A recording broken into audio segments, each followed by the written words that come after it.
Sobrang lala na po talaga etong mga pangyayari sa ating bansa mga kababayan. Dahil etong ating mga kongresistang mga buhaya ay sukdulan na ang pagkahalimaw nila.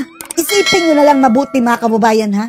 Ang gusto nitong si Luistro mga kababayan na isang kongresista ay ipahuli ora mismo yung mga vloggers daw mga kababayan na nagpo-post ng fake news kahit walang warrant of arrest. As long as mga kababayan, kapopost lang daw ng sinasabi nilang maling impormasyon. Gusto ni Luistro mga kababayan, kahit pa nga daw hindi pulis ang humuli, kahit pa citizens arrest mga kababayan, kahit siya, halika dito, huli ka.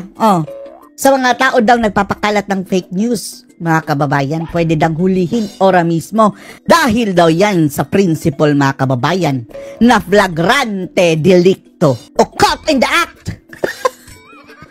Caught in the act daw na gumagawa ng krimen mga kababayan kapag mapopost ka na fake news. Caught in the act. Huli.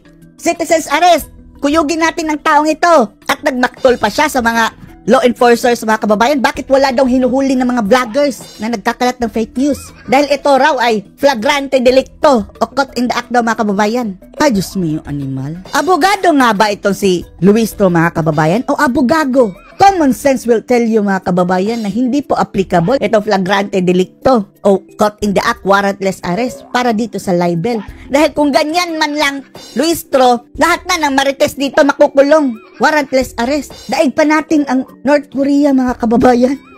Huhulihin ka ng walang warrant? And who are you to tell na nagsasabi sila ng hindi totoo? Smiyo, panoorin niyo po ha. At mawiwindang talaga kayo mga kababayan. Sa atin pong pag-aaral ng batas. Wow, nag-aral pa to ng batas mga kababayan ha. Kahit hindi abogado mga kababayan, babanggain itong reasoning ni Luistro na ipapawarrantless arrest yung di umano'y inakusahan nilang nagkalat ng fake news. Hindi ka mananalo sa korte, Luistro. Nag-aral pa ito ng batas mga kababayan, baka absent ka. Mayroon po tayong tinatawag na warrantless arrest. OJ, ipapawarrantless arrest mga kababayan, mga vloggers. With me, we call it the doctrine of flagrante delicto. Flagrante delicto. Yes, Your Honor. Yes. If a person is caught while committing a crime, he can be arrested even by a private citizen. Kahit siya, private citizen siya. Kahit sino daw mga kababayan, pwede a-arrest of a warrant. Yes, Your Honor. Wala nang warrant. Sa citizen arrest, Your Honor. Okay. Mayroon pong fake information, nakapost yung isang may bulok-bulok mga kababayan. Katulad ito ng magpapainit tayo ng tubig sa takurik mga kababayan ay kumainit na kumukulo na. Anong maririnig mo na sound? Bulok, bulok, bulok, bulok, bulok. Smio. Sige, ipilit mo yan Luistro para Smio. Kailan naging kasali sa warrantless arrest yung sinasabi nyong libelous statements mga kababayan? Ilaban mo yan sa korte para magkaalaman. Can it be considered as flagrante delicto? Flagrante delicto. Kapag itong DOJ mga kababayan, sino ba yung tinatanong niya? Kapag sasang-ayon yan, may problema na talaga sa justice system sa ating bansa. Yes or no? No! Yes, Your Honor. Oh, Diyos me, Lord. Help the Philippines. Yun pong mga krimen mga kababayan na ginagamitan ng warrantless arrest ay example na lang. Nahuli mong nag-snatching, nahuli mong may pinatay, may binugbog, may ninakaw, nakita mong may duguan ang damit niya o pwede nung hulihin. Mga ganyan, mga heinous crime. Hindi po kasali dyan ang libel mga kababayan dahil unang-una, pwede ka nga magpiyansa dyan sa libel. At bago po umarangkada ang kasong libel mga kababayan ay i-review pa po yan ng korte na mayroon bang substance ito o wala. Sige, hulihin nyo at ikulong nyo para pwede kayo kasuhan ng illegal detention. Grabe na mga kababayan, isang kabulukan mga kababayan. Sobrang lupit na ng Pilipinas niyan. Kahit sino mga kababayan pwedeng sabihin, nagkakalat ka na maling chismis laban sa akin, huli. Yes. As long as the fake news is still posted.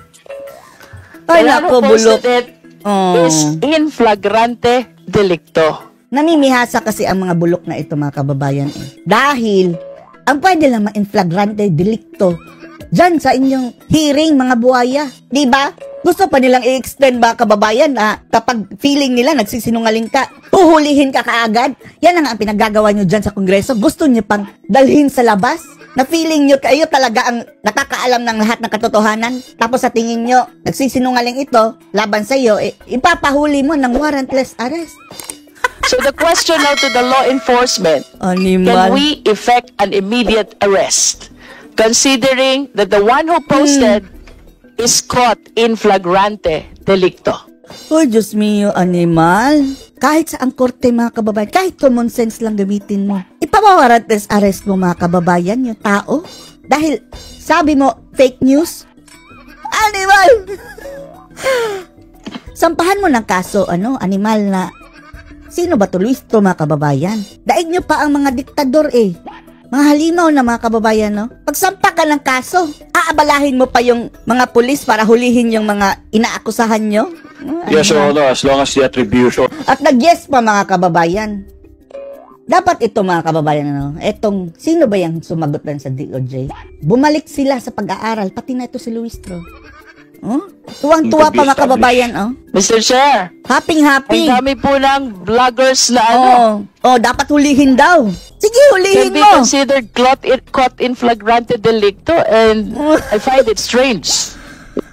Dahil bulok ka Kabobohan mga kababayan, sa totoo lang, walang matinong tao na mag-isip ng ganyan mga kababayan. Dahil kung kakatigan na yan ng korte, which is yung DOJ, sino ba yung nag-yes din dyan? It's chaos.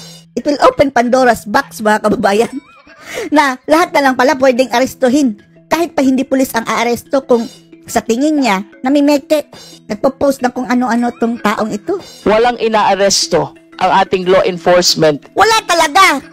agency. Dahil, awan lang natin ha, bumalik ka na lang sa grade 1 siguro. I do not subscribe to the opinion that our laws are insufficient. Ang insufficient yung kaalaman siguro mo, Luis.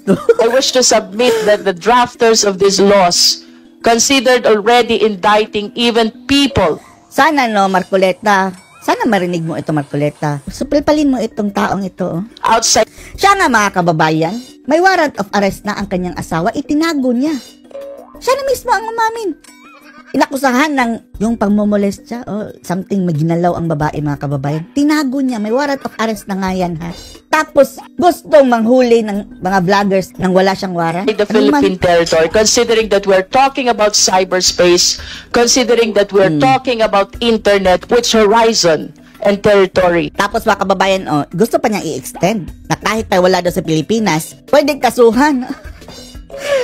Lahat na lang may jurisdiction ka. Balikan mo rin yan sa pag-study, yung jurisdiction.